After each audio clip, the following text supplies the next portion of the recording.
చాలామంది ఇండస్ట్రీ అనగానే ఇలాంటి ఉంటాయని ఇప్పుడు అర్థం చేసుకున్నారు కదా. ఫస్ట్ నుంచి తెలుసు. అంటే ఇది కాదు, ఇండస్ట్రీ అనేసరికి అలా ఇమేజ్ కాబట్టి, గ్లామర్ కాబట్టి అలా ఉంటుంది. ప్రతి ఫీల్డ్లో ఉంటుందిగా ఇది. ఈ హెరాస్మెంట్ ఈ యొక్క అన్నది హెరాస్మెంట్ అనుకోవచ్చు, అండర్స్టాండింగ్ అనుకోవచ్చు, ఇవన్నీ ప్రతి దాంట్లో జరుగుద్దిగా. ఒక హాస్పిటల్లో ఒక డాక్టర్, నర్స్ అన్ని చోట్ల జరుగుతుంది. బ్యాంక్లో ఉంటుంది, ఐటీ సెక్టర్లో ఉంటుంది, ప్రతి చోట ఉంటుంది. ఎనీథింగ్. స్టూడెంట్స్ ప్రొఫెసర్లు బ్లాక్మెయిల్ చేస్తున్నారు కూడా, అది కూడా ఉంది ఇప్పుడు. మరి ఎందుకు సినిమా ఇండస్ట్రీని అంత బ్లేమ్ చేస్తారు? మీకు తెలియదా అండి? ఫోకస్ ఎక్కువ కాబట్టి. ఇప్పుడు పక్కింటి ఆవిడ ఏదో చేస్తుందంటే ఎవరికి కావాలి? అది న్యూస్ ఛానల్కి ఎందుకు? So called heroine, star heroine చేస్తుందంటే అది న్యూస్, అది జనాలందరికీ కావాలి. ఈవినింగ్ కూర్చొని మన టైంపాస్కి ఇప్పుడు చాటింగ్ చేసుకోవడానికి, ఫోన్లో సొల్లు వేసుకోవడానికి న్యూస్ కావాలి. సినిమా ఇండస్ట్రీలో సొసైటీలో జరిగేదానికంటే చాలా తక్కువ జరుగుద్దని నా అభిప్రాయం. అవును, అంటే నేను అదే అనేది, సినిమా ఇండస్ట్రీలో ఎవరిని హెరాస్ చేయరు. అంటే నాకు జరిగినట్లు అందరికీ జరగాలని ఏం లేదు. తర్వాత నేను నేర్చుకుంది ఏంటంటే, బతిలాడుకోవచ్చు కదా, బుజ్జగించవచ్చు కదా, అంత హార్ష్ వే ఎందుకు, ఒక చిన్న విషయానికి అంత పెద్ద నిర్ణయం ఎందుకు అని.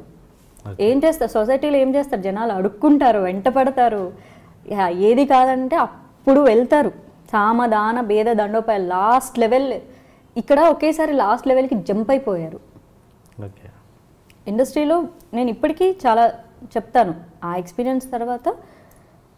బయట హెరాస్ చేస్తారు, ఇంకా ఇండస్ట్రీలో ఎవరు హెరాస్ చేయరు. నువ్వు కాకపోతే ఇంకొకరు కాకపోతే నువ్వు కాకపోతే బాలీవుడ్ అమ్మా, టాలీవుడ్ కాకపోతే బాలీవుడ్, డైరెక్ట్ మేము అక్కడికి వెళ్ళిపోయి తెచ్చుకుంటాం అంటారు. ఎవరు ఇక్కడ ఎవరిని బలవంతం చెయ్యరు. కొన్ని ముందే క్లారిటీగా మాట్లాడుకుంటారు. తర్వాత ఇక్కడ ఏంటంటే, ఫస్ట్ ఏంటంటే చేసేటప్పుడే దే అండర్స్టూడ్ ఇలాంటివన్నీ ఉంటాయి అని. నాకు కూడా అండర్స్టూడ్. నేను ఫస్ట్ యాంకరింగ్కి వచ్చినప్పుడు కొన్ని వందల క్వశ్చన్స్ వేసాను మా టీవీ ఆఫీస్కి వచ్చి. సో అక్కడ నాకు హెల్ప్ చేశారు ఒక ఎడిటర్. ఆయనకి నేను చాలా పెద్ద థ్యాంక్స్ చెప్పాలి, రమణ అని. నేను మా టీవీలో యాంకర్ అయ్యాను అంటే ఆయన చేసిన హెల్పే. చాలా మంచి పర్సన్. హీ టోల్డ్ మీ, మీరు బయట వినేవి వేరు, ఇక్కడ జరిగేవి వేరు. మా TV is like A office. అందరూ వర్క్ చేసుకున్నట్లే ఇక్కడ వర్క్ చేసుకుంటారు. సో బయట మీరు ఏమైతే వింటారో అవి ఇక్కడ షూట్ జరిగి వెళ్ళిపోయిన తర్వాత మీరు జరిగే, అవి మాకు సంబంధం లేని విషయాలు కదా అన్నారు. సో నేను ఆడిషన్ వెళ్ళి చూసినప్పుడు దర్ లైక్ వెరీ ప్రొఫెషనల్. అసలు ఆఫీసుల్లో అలా ఏమి ఉండవు. అమ్మాయిల మీద ఏమేమి జరుగుతున్నాయో వాళ్ళ పర్సనల్కి సంబంధించినవి ఉంటాయి. సో ఆఫీస్లో ఎవరు నన్ను హెరాస్ చేయలేదు. చాలా మంచిగా నేను యాంకర్ అయ్యాను. తర్వాత మానేశాను. సో నేను ఒక సీరియల్ చేశాను, నాగార్జున ప్రొడ్యూసర్గా first time, Nagarjuna Sonali Bendre. So ఆ ప్రొడక్షన్ కూడా చాలా బాగుండింది. మొత్తం అంతా లేడీసే టేక్ ఓవర్ చేశారు దాన్ని. సుప్రియ గారు, అలాగా క్రియేటివ్ హెడ్ మెహర్ గారు అని ఆవిడే నాకు అందులో ఆఫర్ ఇప్పించారు. It was pretty good. నేను షోస్కి చేసిన డైరెక్టర్లు చాలామంది లేడీ డైరెక్టర్స్ ఉన్నారు. నన్ను బుజ్జి కుచ్చి అలా చూసుకునేవాళ్ళు. టీవీ ఛానల్స్లో ప్యాంపర్ చేసేవాళ్ళు. అక్కడంతా బాగానే ఉండింది లైఫ్. నాకు తెలుసు ఈ గాసిప్స్ మనం వింటూనే ఉంటాం కదా, అసలు వినకుండా ఎలా పెరుగుతాము. కాకపోతే అది మన దగ్గరికి వచ్చినప్పుడు నేను ఈ గ్యాప్, హీరోయిన్ అవ్వాలి, ఈ టీవీ వదిలేసి హీరోయిన్ అవ్వాలి అనుకున్న గ్యాప్లో ఎంతోమంది మేనేజర్లు ఫోన్ చేశారు. ఈరోజు టాప్ హీరోయిన్స్కి మేనేజర్లుగా ఉన్నారు. వాళ్ళ అప్పుడంతా కొత్త వాళ్ళు ఫోన్ చేసి, నువ్వు నాకు కోఆపరేట్ చేస్తే నేను నీకోసం ఆఫర్లు వెతుకుతా, ఇలా నాకు ఫోన్లు వచ్చినాయి కూడా మేనేజర్స్. అప్పుడు కూడా నేను స్మార్ట్గా ఎస్కేప్ అయ్యాను. అవునా, థ్యాంక్ యూ, నేను మళ్ళీ రేపు కాల్ చేస్తాను అని పెట్టేస్తాను. ఆ తర్వాత నేను ఎప్పుడు కాల్ చేయను వాళ్ళకి. ఏమీ తెలియదు, నేను ఇన్నోసెంట్ అని నేను అనట్లేదు, నాకు అన్నీ తెలుసు. కానీ కొన్ని రోజులు షూటింగ్ జరిగిన తర్వాత నాకు అలా జరుగుతుందని నేను ఎక్స్పెక్ట్ చేయలేదు. ఇప్పుడు నేను మిమ్మల్ని ఒక ఆలోచనలో చూశాను, మీరు సడన్గా నన్ను ఒక మాట అంటారు, నేను మీ గురించి సడన్గా నేను నెగిటివ్ థాట్లోకి వెళ్ళిపోతే అప్పుడు నాకంటూ ఒక క్యారెక్టర్, నాకంటూ ఒక ఆలోచన ఉంటుంది. దాన్ని నేను తప్పుదారి పట్టించినట్లే కదా. మేబీ మీ ఇంటెన్షన్ ఇంకోటి అయినా కూడా. అందుకని నేను ఆలోచించలేకపోయాను అంత దూరం. సో ఆ తర్వాత ఎక్కువ బాధపడింది అడిగినందుకు కాదు, నేను బాధపడింది అదే రియాక్షన్.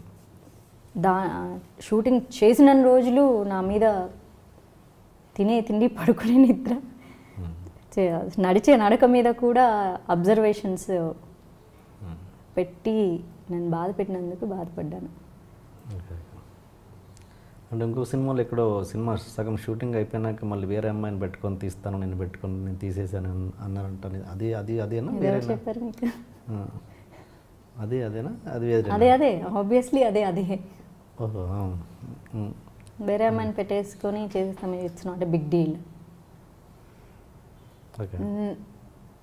నాకు పొగరు కదా, పెట్టుకొని చేసుకొని అందాం అనుకొని మనసులో అనుకొని మీ ఇష్టం సార్ అన్నాను. ఓకే. అంతే, ఆప్షన్ లేదు కాబట్టి. ఎందుకంటే చాలామందికి సమాధానం చెప్పాలిగా. నేను ఏ తప్పు చేశానని నన్ను తీసేయడానికి? నేను పర్ఫార్మెన్స్ బాగా చేయట్లేదా? నేను చూడటానికి బాగాలేనా? ఒక రీజన్ కావాలి కదా. లేదు, నేను ఈ అమ్మాయితో క్లోజ్ ఫ్రెండ్షిప్ చేద్దాం అనుకుంటుంటే ఈ క్లోజ్ ఫ్రెండ్షిప్కి ఈ అమ్మాయి ఒప్పుకోవట్లేదు అని తీసేసానని ఎవరైనా చెప్తారా? చెప్పుకోలేరు కదా. ఓకే. ఛాన్స్ లేదు కాబట్టి. ఓకే. అంటే ఇప్పుడు అంటే ఏంటి, మాధవీలత కోఆపరేట్ చేయకపోవడం వల్లనే ఇలా అర్ధాంతరంగా కెరీర్ ఆగిపోయింది అనుకోవాలా, లేకపోతే ఆ కోఆపరేట్ చేస్తుంటే ఇప్పటికీ సూపర్ స్టార్ హీరోయిన్ అయ్యేదనా? డెఫినెట్గా నా ఎక్స్పీరియన్స్, నేను పక్కన వాళ్ళ ఎక్స్పీరియన్స్ చెప్పట్లేదు కదా. నేను నా జీవితంలో జరిగిన దాని వరకే నేను తీసుకోగలను. వేరే వాళ్ళు అలా ఏం కాదే మా లైఫ్ బాగుందంటే దానికి నేను బాధ్యురాలిని కాదు.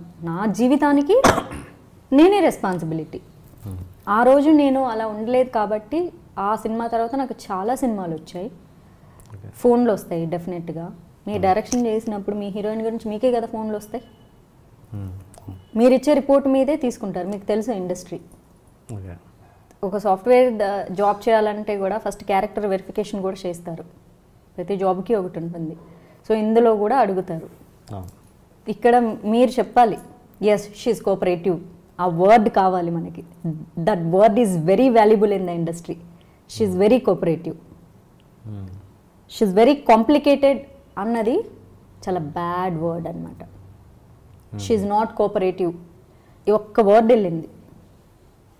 She is very attitude, she's very show off. నేనైతే చాలామందిని చూశాను, నా సినిమా చేసి నా సినిమాలోనూ చేసి నాకే షో ఆఫ్లు చేసే వాళ్ళని చూశాను. సక్సెస్ రాగానే అసలు నేనే కనిపించలేదు నాతో యాక్ట్ చేసి. అలాంటి వాళ్ళని నేను చూశాను, ఓహో యాటిట్యూడ్ అంటే ఇదేమో అని. ఆ తర్వాత చాలామంది చాలా ఇయర్స్ తర్వాత నన్ను కలిసినప్పుడు నువ్వు చాలా యాటిట్యూడ్, నువ్వు చాలా షో ఆఫ్ అని విన్నాము, but you're not like that, you're very humble అన్నారు. అందుకే ఎప్పుడు దూరం నుంచి ఒక మనిషిని చూసి మీరు జడ్జ్ చేయొద్దు. నువ్వు కలిసి నువ్వు మాట్లాడి నువ్వు డిసైడ్ చేయి. నీకంటూ ఒక బ్రెయిన్ ఉంటుంది, నీకంటూ ఒక ఆలోచన ఉంటుంది, దాన్ని బేస్ చేసుకుని మనుషుల్ని జడ్జ్ చేయి. ఎవరో చెప్పారు షీఈస్ బ్యాడ్ అంటే హౌ, నేను వాళ్ళకి ఎలా బ్యాడ్ చేశాను? సో ఇక్కడ మాధవి ఈజ్ నాట్ కోఆపరేటెడ్ అని ఒక ఐఎస్ఐ బ్రాండ్ ఇచ్చారు నాకు. సో చాలామంది వెనక్కి వెళ్ళిపోయారు. అది ప్రాక్టికల్గా నాకే చెప్పారు. నువ్వు చాలా యాటిట్యూడ్ అంటావు కదా, ఇండస్ట్రీలో తెలుసు కదా మనుషులు మాట్లాడకుండా ఎక్కడికి పోతారు, ఎన్నిమితో అయినా కూడా కలిసి పనిచేయాలి ఇక్కడ. సో కనిపిస్తారు కదా, చెప్తారు కదా, చెప్పారు నువ్వు నాట్ కోఆపరేటివ్ అంట కదా. చాలా మంది ఫోన్ చేసి అడిగారు నువ్వు ఎందుకు కోఆపరేట్ చేయలేదు, బంగారం లాంటి కెరీర్ని ఎందుకు పాట్ చేసి. ఇక్కడ తెలుసు కదా ఇండస్ట్రీలో చాలామంది ఓపెన్గా మాట్లాడతారు. ఏం పోయింది, ఎవరు చేయలేదా, వాళ్ళు చేయలేదా, వీళ్ళు చేయలేదా, అందరి పేర్లు తెస్తారు కదా. అందరూ చేశారు, చేస్తేనే ఇక్కడ ఉంటారమ్మా. ఉన్న 4 రోజులు 4 సినిమాలు చేసి 4 డబ్బులు సంపాదించుకొని వెళ్ళిపోవాలి. కానీ మడికట్టుకు కూర్చుంటే ఎందుకు, పెళ్లి చేసేసుకోవచ్చు కదా. మడికట్టుకు కూర్చోవడానికి ఇండస్ట్రీకి ఎందుకు రావడం? ఈ వర్డ్ బాగా యూజ్ చేస్తారు, గుర్తుపెట్టుకోండి. మీకు తెలియంది కాదు, మీరు ఇండస్ట్రీని చాలా చూసేశారు. సో మడికట్టుకు కూర్చోవడానికి కాదు, అవసరమైన సీన్లలో బట్టలిప్పి చూపించాలి, గ్లామర్ ఫీల్డ్ తప్పదు, ఇది తప్పు అని నేను అనను. అవసరమైన చోట కోఆపరేట్ చేయాలి, అప్పుడే ఇక్కడ నీకు సర్వైవల్, లేకపోతే నీకు సర్వైవల్ లేదు అని నాకు ఎంతమంది చెప్పారు. ఎంత టాలెంట్ ఉన్నా వేస్ట్. ఇక్కడ టాలెంట్ అవసరం, ఎవరికి కావాలి టాలెంట్? మాధవి అన్నారు. It's my own experience and చాలామంది హీరోయిన్ల ఎక్స్పీరియన్స్, అది నాకు కూడా తెలుసు. పర్సనల్గా అందరూ కలుస్తూ అన్నీ ఇవే మాట్లాడుకుంటారు. ఏం మాట్లాడుకుంటారు? అమ్మాయిలు నోరు విప్పి నిజాలు చెప్పడం మొదలు పెడితే ఒక్కొక్కటి జీవితాలు అందరి ముందు ఇలా ఓపెన్ అవుతాయి. చాలామంది కాపురాలు నాశనం అయిపోతాయి అమ్మాయిలు నోరు లిప్పితే. ఇండస్ట్రీ ఒకప్పుడు ఇలా ఉండేది.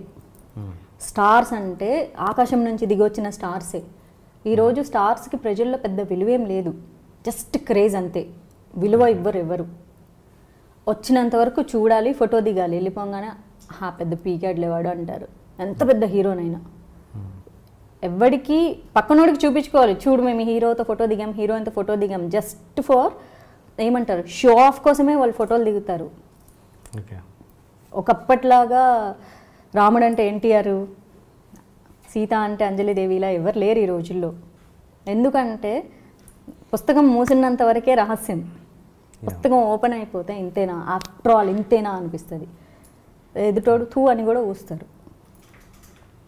అలానే ఉంటుంది ఇక్కడ, అలానే ఉంటాయి జీవితాలు.